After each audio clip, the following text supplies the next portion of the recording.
July 28, Ukraine Media Center confirmed continues its operation. My name is Svetlana Cheparenko. It's been a year since a horrible terroristic act committed by the Russians against the captive Azov servicemen, which happened in Olenivka. At least 43 Ukrainian defenders were killed and at least 130 more were injured. Before I proceed to introduction of our guest, I want to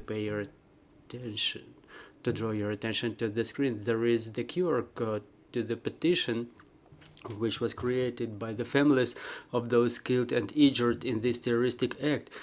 The petition is to establish the day of commemoration of the defenders who were executed in Olenivka detention facility. If you proceed through this QR code, please sign the petition because it's really important. So before again I introduce our guests, I would like to urge you to commemorate everybody who were killed with a minute of silence.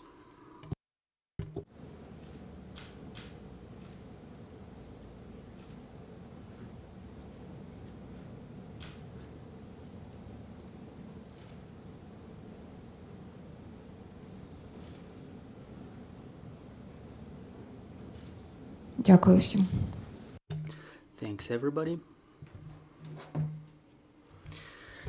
So joining us today are Natalka Zaritska, chair of the Women of Steel, wife of the released from captivity soldier of Azov regiment, Natalia Pashnyk-Pashneva, the mother of the defender of Azovstal who died as a result of terroristic attack, Maria Alexeyevich, the wife of a wounded defender of Azovstal injured as a result of the attack on Olenivka, Nelia Shastun, the mother of two soldiers of the Azovstal regiment. The elder died, and the second one was captured after leaving Azovstal and kept in Olenivka barracks during the terrorist attack. It's Alexei Zarutsky, it's Mikita Shastun who is joining us today, and Alexei Zarutsky, international lawyer. So, Miss Natalia, it's been a year since that horrible crime. What is the situation with investigation? What does the international community and the government do for that? Along with the civil organizations, what is the situation with the collection of evidences? Good morning. My name is Natalia Zaritska. I'm a wife of a serviceman of Azov regiment who was released from captivity, and on the night from 28th to 29th July, my husband was detained in the Olenivka Colony, and that was exactly the night the Russians committed the terroristic act aimed at cynical killing of Azovstal defenders. The servicemen of Azov regiment who were detained back then for more than 2 months. What I have found out what I have experienced after I found out about that horrible terroristic attack, I cannot tell you, even because I want to devote more time to the matter of liability for the crime committed. You know, after the end of the World War II and until the moment of beginning of the war of Russia against Ukraine, the global architecture of security was clear and understandable, and in my opinion it had a system of weights and balances. But in 2014 this system demonstrated its incapability due to the silent consent of those who are supposed to bring to liability for infringement of agreements that were set forth in the Statute of the United Nations, which came into effect on the 24th of October 1945. Just like the widow of Overton, the scale of crimes committed by Russians was growing due to their impunity. Annexation of Crimea, occupation of a part of Donetsk and Luhansk regions, kidnapping, ill-advised bowl, downing of Malaysian Bowen. The scale was growing with threatening progression. But the criminals were getting away with it, and eventually we ended up in a full-scale war with Bucha, Irpin, Kharkiv, Bakhmut, Mariupol, and Kherson, and many more spots of the Russian crimes. And one of the crimes against humanity committed by Russians in particularly cynical manner still remains, and most likely will remain unpunished, is the killing of powerless prisoners of war in barrack number 200. It's known that only 125 days after the tragedy, on the 22nd of August, the United Nations created a team to investigate this crime. The General Secretary stated that he was going to send a representative to investigate the facts of the crime committed in Olenivka, but the representative of the United Nations stated that the mission cannot start its work because the situation remained dangerous for the representatives of the United Nations. How do you like it? As representative of the United Nations, Stefan Dujarric stated the mission was disbanded due to the absence of conditions in which the team could work. In fact, 4 months after its creation, and Russians now continue to plant the new reality in which murderers and terrorists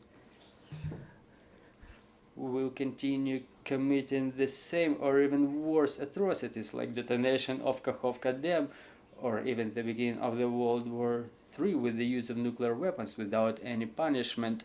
And it's worth mentioning that the inactivity of global organizations only encourages the criminals in their craze. This is why investigation and bringing to liability for crimes such as terroristic act in Olenivka is one of the indicators whether the world will remain the same as it was before the beginning of the war of Russia against Ukraine. Thank you very much, Ms. Natalka. Behind those terrible figures, 53 dead and more than 130 injured, there are the real stories of the people, of their families, of their wives and mothers. So I propose to hear these stories if our guests are willing to share them, and I would like to ask Mr. Alexander, who was staying there on that night, to share his story, what he'd seen, what was going on there. Good morning, everybody. My name is Mikita Shestun, call sign Matras. I was defending Mariupol starting from 24th of February 2022 until the 17th of May. To fulfill the order to preserve life by the highest command, I walked out of Azovstal to give up the arms and to turn myself in as a prisoner of war. I was kept in the colony number 120 in Olenivka, and in September I was transported to Taganrog.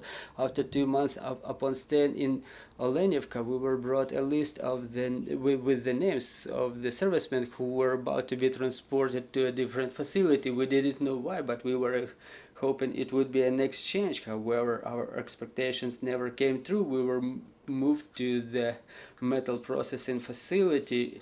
There were 200 bunks, very densely placed, and the passages between them were very narrow. Then there was a barbed wire put around the facility, and then there was a trench dug. We realized that we were there for a reason, and Russians were thinking about something bad, and this is what happened after spending one night in a safe manner. On the second night, the explosions have begun, and it turned out so that I was lying with my head facing inside the building because the projector was beaming in my eyes, and thus I saved my life and health. About 23:40, there were a couple of explosions heard around, and then there was a shockwave hitting the facility, and it was a miracle I survived. I don't know how, but I was just concussed, and I got away with the minor burns and a shrapnel in my legs. There was a medic nearby, but his hands were damaged with shrapnel too, and he was unable to provide any medical help. The medics from Mariupol arrived to us only in 1 hour after the explosion. It was total hell, one night of hell. The wounded guys were thrown into the KAMAZ trucks, and the loading was over only at 8 o'clock in the morning, and it was clear not all of them will make it to the hospital alive. Then we were transported to a different facility. There was a room 6 to 6 meters with 63 persons inside. There were rats and cockroaches in there. It was incredibly hot, and there was not enough water, catastrophically not enough. And we were allowed to take shower only twice.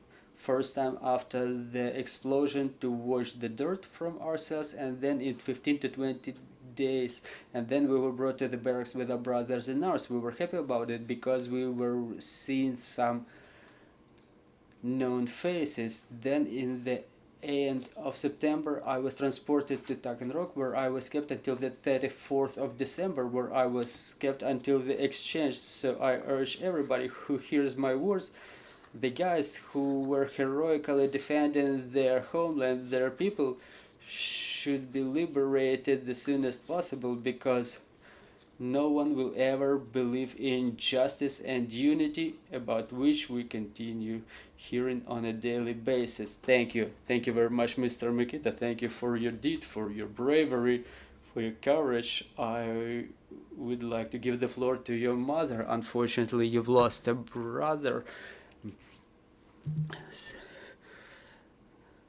Miss Nella, you've lost a son, but another son of yours is by your side right here. Good morning, my name is Nella Shastun. Unfortunately, my son Igor died on the 1st of April 2022 during defense of our native city of Mariupol. The younger son Mikita, who took up the arms to join the regiment on the 24th of February 2022, experienced the siege of Azovstal and survived during the terroristic act in Olenivka. He's free now, but fight for his health is still underway. On the 17th of May, my younger son walked out from almost destroyed Azovstal to give up the arms with honor, as it was put back then. I calmed down, but even in my worst nightmare I couldn't imagine what would be the tortures the guys would experience in captivity. But everything has changed on the 28th of July. I woke up back then in a good mood, and I went to the meeting of the defenders of rights and freedoms of Ukrainians, and suddenly I've heard the news about the explosion in the colony. I've started getting calls from my friends with the questions, have you heard the news? And another question was, is Mikita alive? So by the time I've made it to the center, I thought my heart would jump out, and then I started making calls everywhere trying to ask what's going on, and I was getting the same answer: nothing is known yet, there are no lists yet. And then in the enemy's publics there started the list started emerging with the names of those who perished in the barracks. Those lists were not verified, but we were trying to inspect them with the only goal not to find a name of your family member in there. And then we started being visited by the relatives of those prisoners of war who found the names of members of their families in those lists. You cannot imagine how difficult it was to look them in the eye. We were meeting the representatives of United Nations and ICRC. We were going to Geneva, to their headquarters, where we were requiring from them to act at least somehow, because when you wait for the news, well, we were waiting for the news until September, until the time that there was the first exchange, and upon the words of a brother in arms of my son, I found out that my son lost some kilograms, but he was still alive. I want to urge everybody to understand that Russia is a terrorist state. They are the barbarians who kill and torture armless Ukrainian defenders, because the Ukrainians fight for freedom and the Russians fight for slavery. Thank you, Miss Nella. Miss Natalia, the floor is yours. Good morning. I'm Natalia Pashnyuk-Pasheva. I'm a mother of Azov servicemen who died during the terroristic act in Olenivka. It happened so that during the defense of Mariupol, I was getting terrible news about the death of my son, but they were mistaken. The last time during the video of our defenders walking out of Azovstal, I've seen my son, and it was a confirmation for me that he was alive, and I got a hope that he would come back. After I've heard about the terroristic act, I didn't even admit a thought that my Yevgen could be among those who died. And even when the Russians published the lists, I still didn't want to believe it. But with time, I had to accept the terrible fact that my son has perished. But I was oppressed by lack of opportunity to say my last goodbye to him. I was knocking on all the doors to repatriate the body of my son, and only 1 week ago I was able to bury his hand, and that was the only thing that I was given. So please listen and remember, my son, who heroically was defending Ukraine against the barbarians and murderers, is entitled to justice. And as a mother, I urge everybody to stop racism, because it's about to destroy all of you. The cowardly murderers should be brought to the highest degree of liability. Well, thank you. Thank you very much, Miss Natalia. So, Miss Maria, the floor is yours. My name is Maria Alexeyevich, and I'm a wife of a defender who was wounded during the terroristic act. It turned so that my husband was additionally wounded during the terroristic act in Olenivka, and he is still held captive. And I'm, as a member of the organization of the community of those who were held in Olenivka, I try to urge everybody, to tell everybody that their life and health is under constant danger. They continue losing their health due to the non-treated wounds. After 86 days of defense of Mariupol and constant bombing, the defenders of Azovstal walked out of the facility in fulfillment of the order of the command. They were promised that they would be kept separately from everybody. They would be fed 3 times a day, they would be in touch with their family, and they would be exchanged within 3 to 4 months. The defenders, who impressed all of the world with their unprecedented bravery and courage, had reasons to expect that Ukraine would fight to liberate them, but instead they got long captivity in full violation of the standards of the Geneva Convention. And after 2 months of captivity, the Russians planned a barbaric killing of half of them, and upon the logic understandable only to them, they've picked about 200 of our defenders, and on the night 29th of July last year, the Russians made a mass execution of Azovstal defenders. I found out about that from the Russian publics. We married with Sergei in Mariupol remotely. I have not believed in those news about the terroristic act first, but then I've seen the bodies of the dead defenders. I didn't know how to act. I started calling all of the government authorities and International Committee of Red Cross to find out at least any new details, but I got no response. On the next day, on the 30th of July, the Russian publics published the list of those who died during the terroristic act. I didn't open the list of those who died, and I've just immediately proceeded to the list of wounded, and I found Sergei's name on that list. I was not sure it was true yet, but then I found in the Russian web sources a video with Sergei. He was lying on a bunk answering the questions of Russian propagandists. He said that he's heard two explosions, and after the first he paid no attention to it, and after the second everything was set on fire and he was trying to make his way out of the barracks. Then another defender confirmed that information, that Sergei survived the terroristic act, but for the time being I don't know what is his condition, how serious is his wound, and where is he staying. I don't know what to do. I don't know what doors to knock and whom to ask to get engaged in the situation to bring back the dearest person.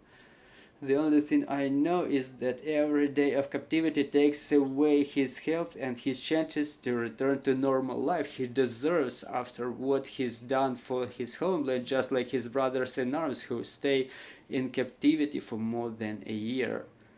Thank you, Miss Maria. Thank you very much for sharing all of your stories. The world is supposed to know about those stories, about those horrific crimes committed by the Russians. Mr. Alexander, how can we characterize this terroristic act in Olenivka from the point of view of international law, and what are we supposed to do to make sure that the criminals are facing liability in front of the International Criminal Court?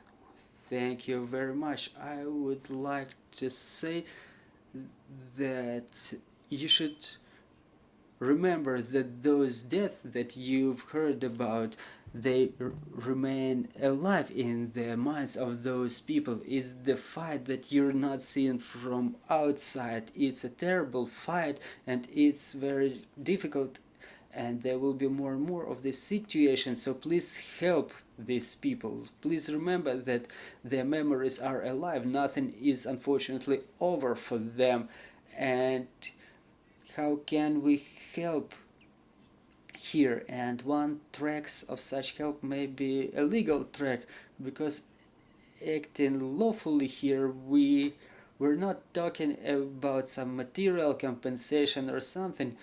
We have to fight and win that evil created by the Russians in the world. The Russians usually characterize it with the word nothing is so unambiguous, we don't know the complete truth. So to understand it, we have to sort out the situation. The evil is done with the hands of Russians, and the Ukrainians have to deal with it, have to sort it out with their hands. So the terroristic act committed by the crimes against the non-combatants, against the prisoners of war, according to the Geneva Convention and the international humanitarian law. The prisoners of war are those who don't take part in the warfare anymore. So in case of Russians, this is nothing what was happening. Those people were supposed to be under maximum protection, and what was going on with them is supposed to be identified by Ukrainians, because Ukrainians only have access to that amount of information. Well, in fact, that information is only crumbles, only the bodies that we get from there, the evidences from those who were present there. The world still cannot articulate what has happened. Even the latest statement of Walton Turk, the Commissioner for the human rights. He said that the United Nations cannot confirm that the death of people resulted from the explosion of a HIMARS missile. So only on a national level Ukraine should fulfill the investigation. Obviously Ukraine is doing it upon the article that covers all of the cases, all of the circumstances there, Article 438, but we cannot say for the time being who's behind that crime, and it's the key problem, because for all of the key mechanisms available in the humanitarian right is just bringing to liability of the state or the persons directly involved. So we should find out who was behind giving this order. Until this very day we cannot identify this fact, and we have to state that Russians understand the legal system existing in the rights, which in the world, which is based on the principles of faithfulness. They understand how the world should do, and they act in a way that this doesn't happen. So it's the ugliest thing that can be, is the difference in mentality of the countries that we oriented the countries with democracy and Russia. If you're under oath, you have to testify in the court, you have to tell the truth. So this is the last line, and for the Russians there is no such last line, last limit. So the legal aspect is very important in this fight for the life and health of those who live and for those who perished. It's important for all of the world, because if it's not so unambiguous, things like this may repeat. How would the occupation of Olenivka influence the course of action when we get access to Olenivka after liberation? There's less likely to remain any evidences.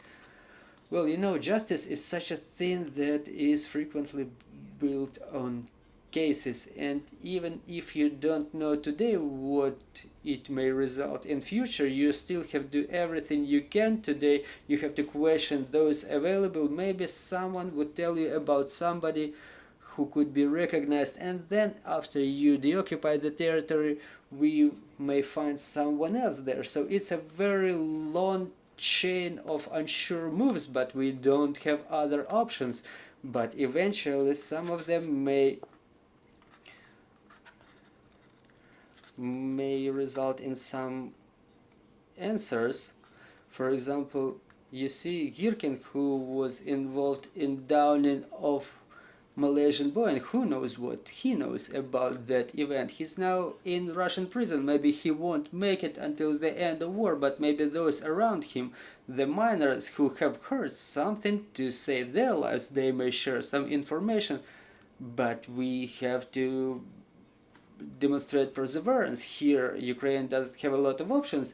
There are different international institutions like International Criminal Court where we cannot submit because the statute of limitation expired. There is the Committee of the United Nations, but it has its problems, unlike the European Court, which had a mission to identify the facts. The Committee of the United Nations doesn't have such authorities, and they cannot prove whether the state was acting in compliance with some standards vested and obligations vested in them. So there are no other mechanisms, but we still have to adhere to those available. So we may presume what could have happened, and then we may address the international organizations and explain that we have exhausted all of the mechanisms, and this is how we can proceed. Thank you very much. Let's give the floor to the colleagues. Dear journalists, do we have any questions to our guests? Good morning, Svetlana Tkachuk, Ukrinform. I have two questions and I would like to ask them right away. The first question is about the new details that are being discovered upon the investigation of Ukrainian investigators. May they instigate United Nations to continue their investigation? And another question is regarding the international support in this area. There were news that the Lithuanian government already has urged the United Nations to continue the investigation. Are you in dialogue with other governments so they show some solidarity and support in continuing the investigation? Thank you. Can anyone answer? Thank you for the question. Well, talking about the first question, whether the Ukrainian national investigation will support the international track, we think yes. I mean the community of the families of Olenivka. First, we need to identify some facts in the national level. What was going on during the terroristic act? We should identify the witnesses, we should question them, we should bring back the prisoners of war who can tell us more new details. And obviously all of those evidences should be handed over to the international courts, like International Criminal Court. This is something Ukraine should be dealing with, and I hope that this is how it's about to happen. As to international support, yes, we've seen the news about Lithuania, if I'm not mistaken. And our our community, our organization got united not so long ago, but we visited the office of the United Nations and the office of ICRC in Geneva. Natalia can give you more details about that. We still need more international support. We think about different trips abroad, maybe starting from the next month with the support of the indifferent people. We may make more trips abroad. We asked Ministry of Foreign Affairs to support our journey abroad. The representatives of our community. We have submitted the formal letter, but we were responded in about a month when we were right about ago, just a couple of days before the meeting in Geneva in the United Nations, and our representatives did not have enough time to go there because it was at the expense of the families. We were physically unable to make it within those couple of days, but we will continue working. So that's probably it.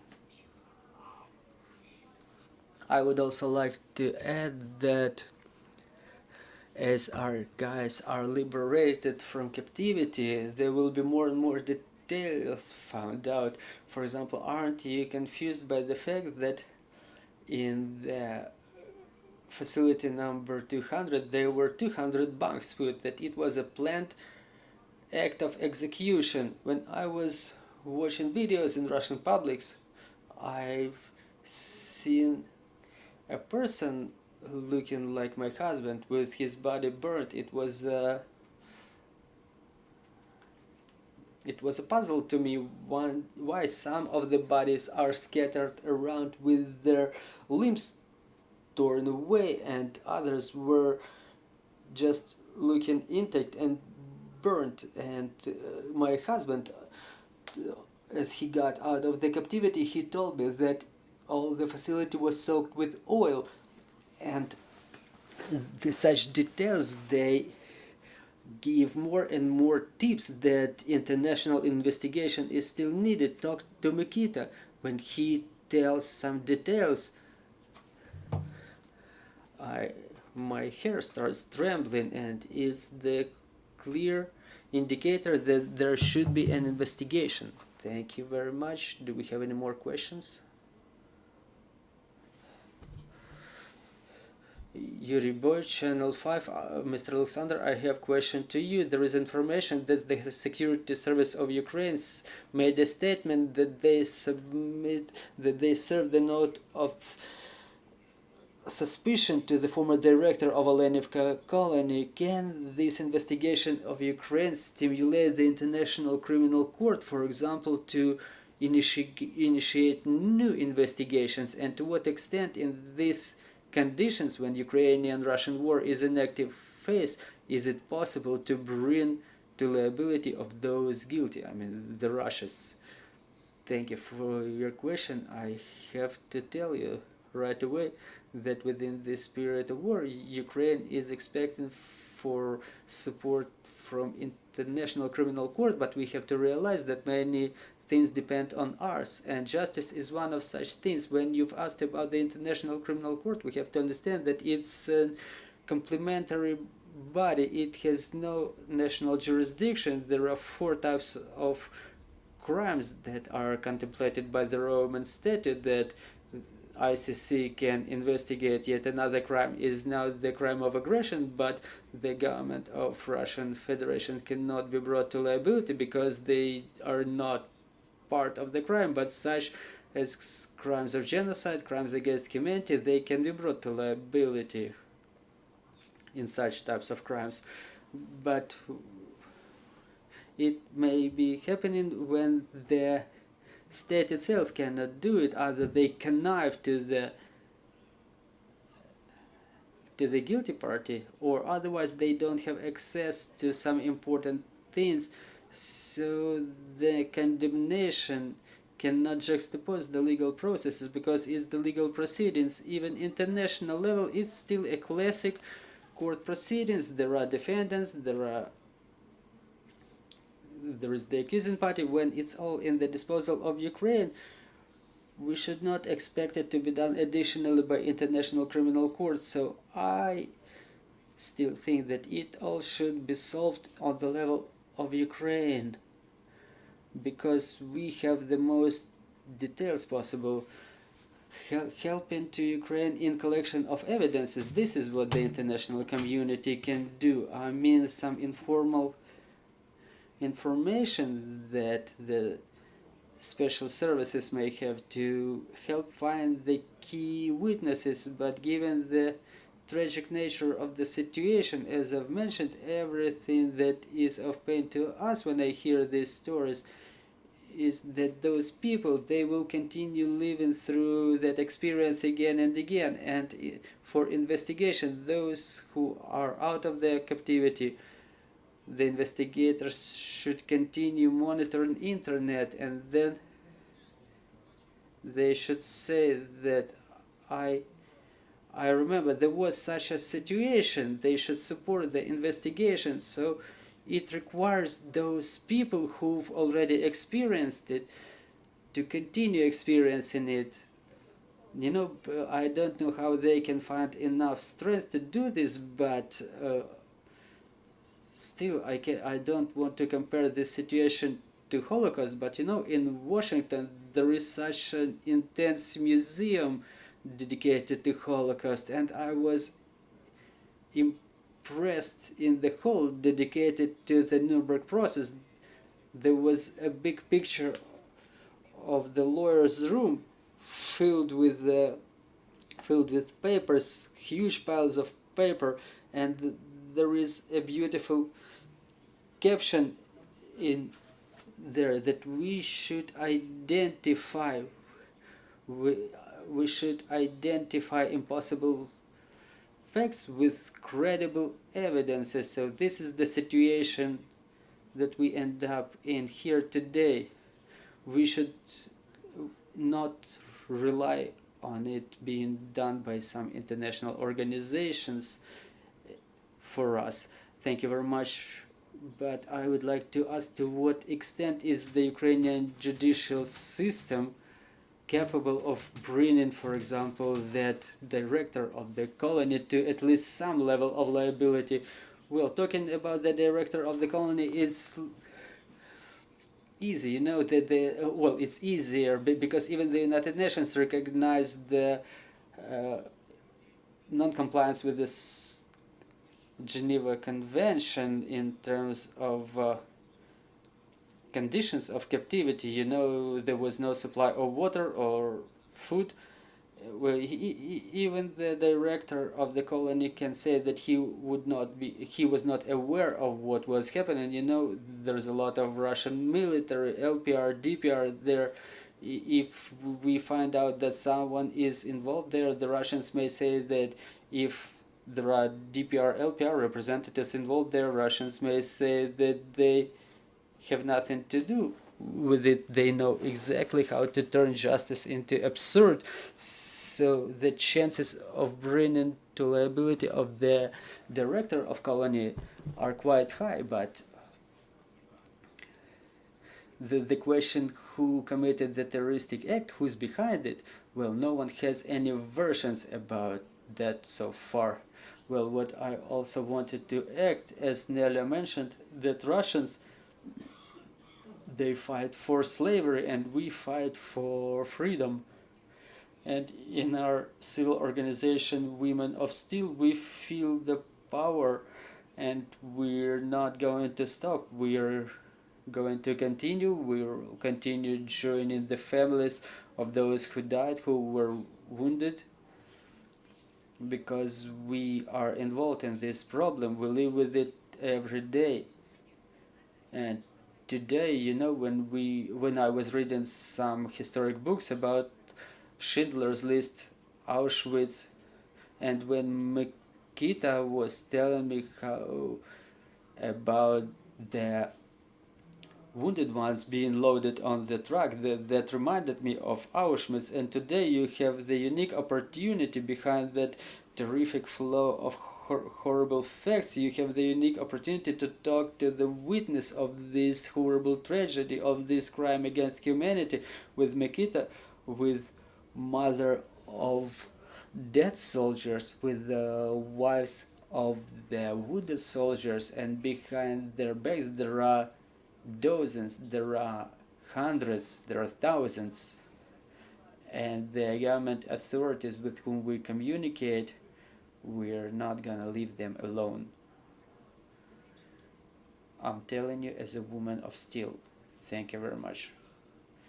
Dear colleagues, do we have any more questions? Tatiana Kozak, Grati Editorial. Could you please tell us what is the phase of the national investigation? Is there any number of witnesses questioned? Thank you very much. I think Mikita may tell you how he was providing evidences, if it's not secret.